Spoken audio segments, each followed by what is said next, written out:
59. Ferocious times.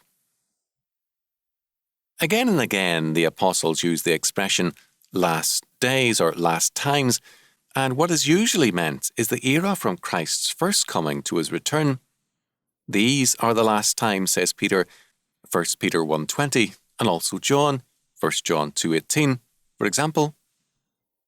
This helps us to understand what Paul meant in 1 Timothy 4:1. Now the Spirit speaketh expressly that in the latter times some shall depart from the faith, giving heed to seducing spirits and doctrines of devils. This is to explain to Timothy why two notable leaders, Hymenaeus and Alexander, had left the faith, 1 Timothy 1:20, 4:1.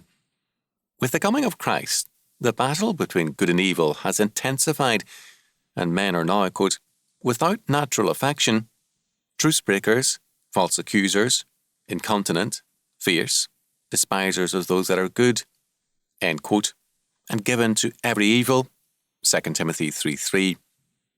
And in these, quote, last days, perilous times shall come, 2 Timothy 3:1. The word truce breakers means unwilling to live in faithfulness to treaties, and it is reference to international affairs. In both personal and political life, men will use works to deceive, and truthfulness will be despised. The result will be, quote, perilous times, or more literally, ferocious times.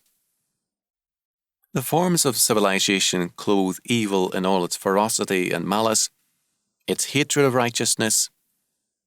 Underneath the form stands the new, the greater evil, the civilized barbarian. Thus, Paul warns Timothy and all Christians that life is now an open battle because Christ has come. The powers of evil are arrayed against him with intense hatred. Paul himself faced this ferocity even from former associates. All the same, he could say, "The Lord shall deliver me from every evil work," 2 Timothy 4:18, because only Christ is Lord over all. He is the victor, and we are victorious in him.